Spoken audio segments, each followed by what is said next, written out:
اعوذ باللہ من الشیطان الرجیم بسم اللہ الرحمن الرحیم۔ ہم سورہ الحجر کی آیت 35 پر ہیں اور ان آیات میں اللہ اور شیطان کا مکالمہ چل رہا ہے۔ تو چلتے ہیں سورہ الحجر کی آیت 35 کی طرف۔ وَإِنَّ عَلَيْكَ اللَّعْنَةَ إِلَى يَوْمِ الدِّينِ، اور یقیناً تجھ پر لعنت رہے گی روز جزا تک، یعنی قیامت کے دن تک۔ وَإِنَّ عَلَيْكَ اللَّعْنَةَ إِلَى يَوْمِ الدِّينِ، اور یقیناً تجھ پر لعنت رہے گی روز جزا تک۔ مطلب یہ ہے قیامت تک تو ملعون رہے گا، اس کے بعد جب روز جزا قائم ہوگا تو پھر تیری نافرمانیوں کی تجھے سزا دی جائے گی۔ اگلی آیت 36 ہے۔ قال رب فانظرنی الی یوم یبعثون، اس نے عرض کیا اے میرے پروردگار مجھے مہلت دے دے اس دن تک جب یہ دوبارہ اٹھائے جائیں گے۔ قال رب فانظرنی الی یوم یبعثون، یہ آیت 36 ہے۔ اس نے عرض کیا، یعنی شیطان نے عرض کیا اے میرے پروردگار مجھے مہلت دے دے اس دن تک جب یہ دوبارہ اٹھائے جائیں گے۔ اگلی آیت 37 ہے۔ قال فإنک من المنظرین، اللہ نے فرمایا جاؤ تجھے مہلت دے دی گئی۔ اگلی آیت 38 ہے۔ الی یوم الوقت المعلوم، وقت معین کے دن تک۔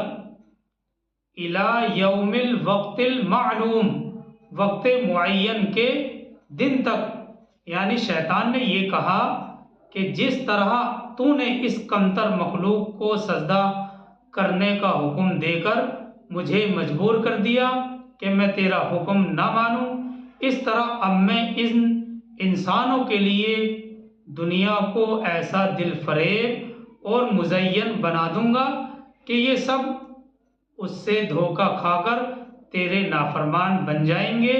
آسان الفاظ میں ہم یہ بھی کہہ سکتے ہیں کہ ابلیس کا مطلب یہ تھا کہ زمین کی زندگی اور اس کی لذتوں کے عارضی فائدوں کو انسان کے لیے ایسا خوشنما بنا دوں گا کہ وہ خلافت اور اس کی ذمہ داریوں کو اور آخرت کی باز پرس کو بھول جائیں گے اور خود تجھے بھی فراموش کر دیں گے۔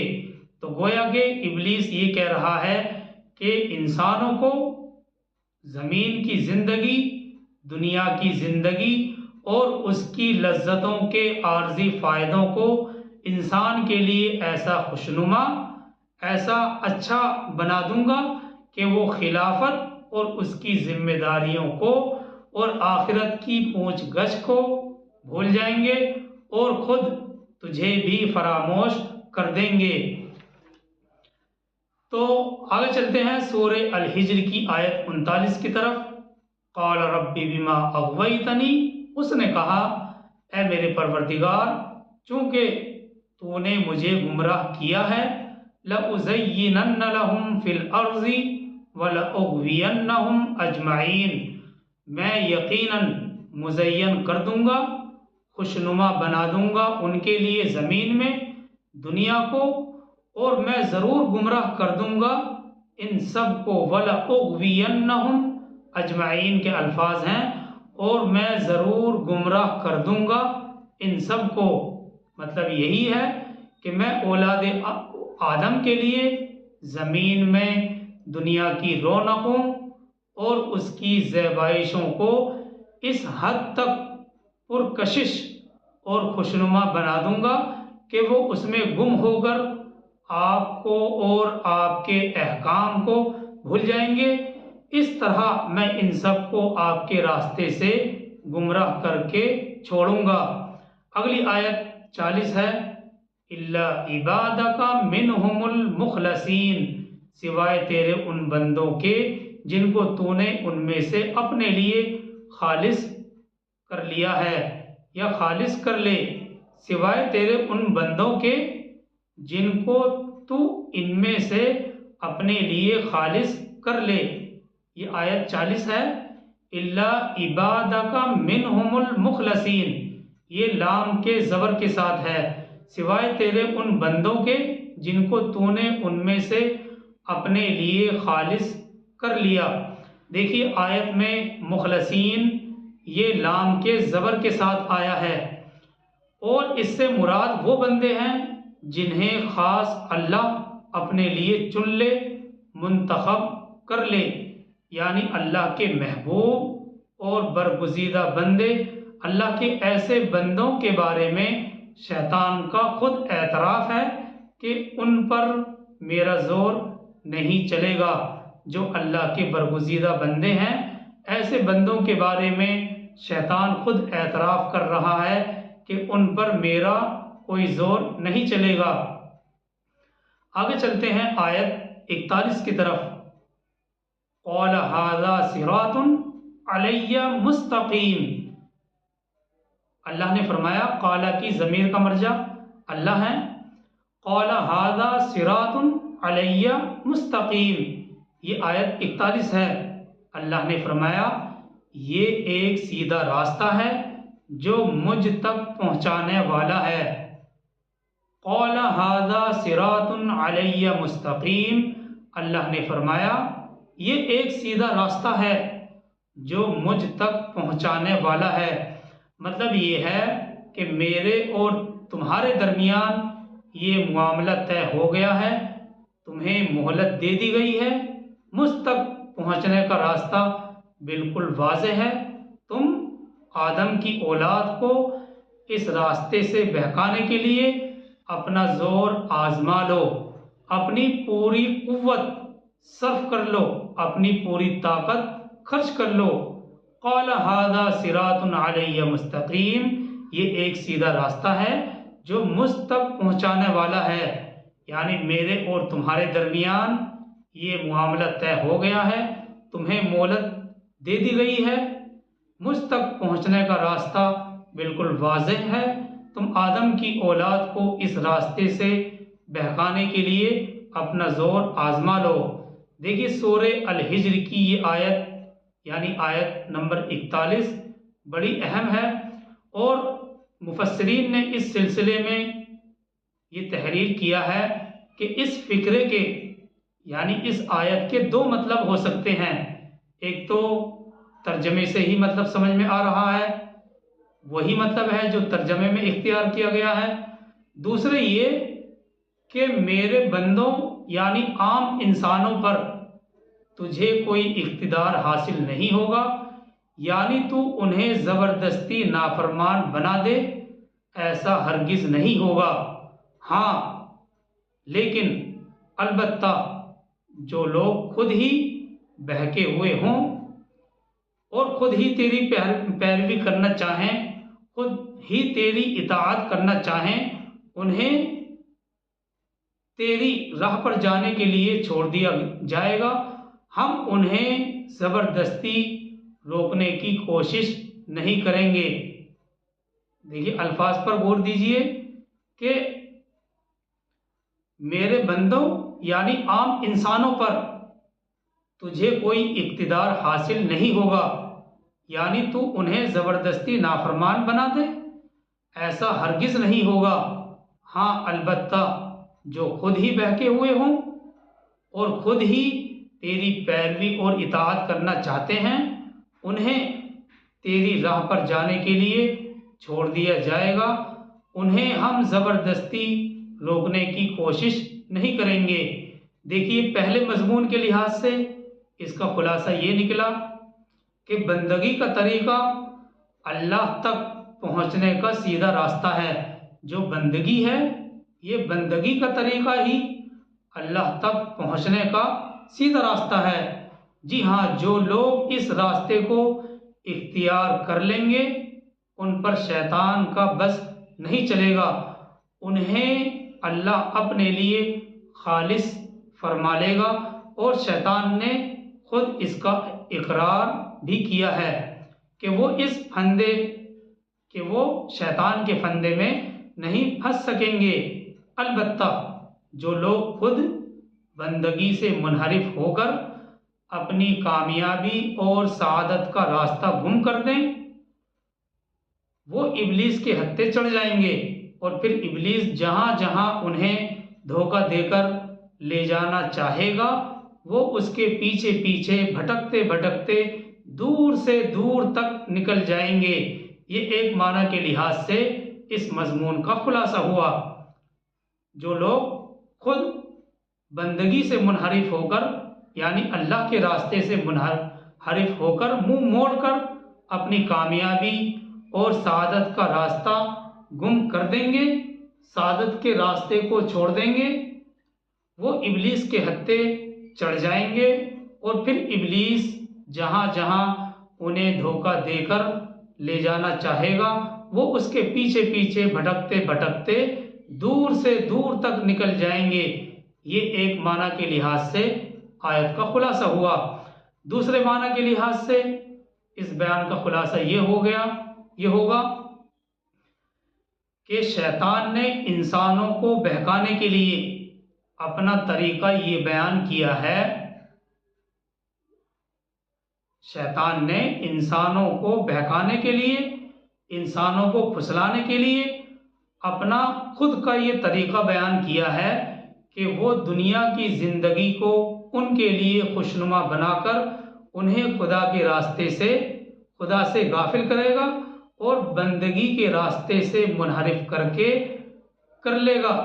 اب دیکھیے اللہ نے یہ شرط مان لی، لیکن اس کی مزید وضاحت کرتے ہوئے اللہ سبحانہ وتعالیٰ نے یہ بات بھی صاف کر دی کہ تجھے صرف فریب دینے کا اختیار دیا جا رہا ہے، تجھے صرف دھوکہ دینے کا اختیار دیا جا رہا ہے۔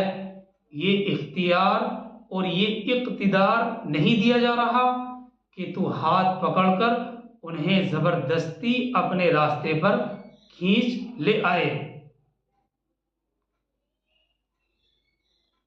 یعنی صرف شیطان کو فریب دینے کا، دھوکہ دینے کا اختیار ہے، اور یہ اللہ نے شرط مان بھی لی، لیکن اس کی مزید وضاحت کرتے ہوئے یہ بات بھی صاف کر دی کہ تجھے صرف فریب دینے کا اختیار ہے، یہ اقتدار اور یہ طاقت نہیں دی جا رہی کہ تو ہاتھ پکڑ کر انہیں زبردستی اپنے راستے پر کھینچ لائے۔ شیطان نے اپنے نوٹس سے ان بندوں کو الگ کیا ہے جنہیں اللہ اپنے لیے خالص فرما لے گا، اور وہ شیطان کی پہنچ سے بچ جائے گا۔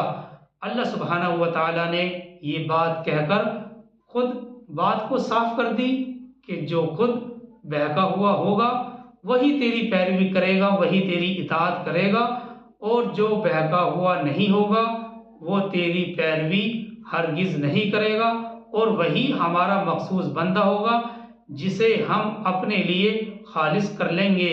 دیکھیے اگلی آیات میں اس کی خود وضاحت ہے۔ پہلے ہم آیت 42 کو دیکھتے ہیں، اگلی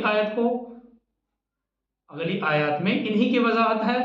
ان عبادی لیس لک علیہم سلطان، یقیناً میرے بندوں پر تجھے کوئی اختیار نہیں ہوگا، یعنی ہاتھ پکڑ کر زبردستی تو انہیں اپنے راستے پر لے آئے، تجھے یہ اقتدار اور یہ طاقت نہیں ہے۔ ان عبادی لیس لک علیہم سلطان، یقیناً میرے بندوں پر تجھے اختیار نہیں ہوگا۔ مطلب یہ ہے کہ صرف یہاں مخلصین کی ہی تخصیص نہیں ہے، بلکہ کسی بھی انسان پر تجھے اقتدار حاصل نہیں ہوگا۔ اگلے فقرے میں خود اللہ سبحانہ و تعالیٰ نے کچھ لوگوں کو مستثنی کیا ہے، الا من اتبعک من الغاوین، جیسا کہ ابھی تفسیر میں اس بات کی وضاحت کی گئی، الا من اتبعک من الغاوین، سوائے ان کے جو خود تیری پیروی کریں گے گمراہوں میں سے، یعنی جو لوگ غاوین میں سے ہوں گے، گمراہوں میں سے ہوں گے، خود ان کے اندر سرکشی ہوگی، وہ خود اپنی نفس پرستی پر مائل ہو کر تیری پیروی کریں گے، ان کو لے جا کر تو گمراہی کے جس گڑھے میں چاہے پھینک دے، اور جہنم کی جس وادی میں چاہے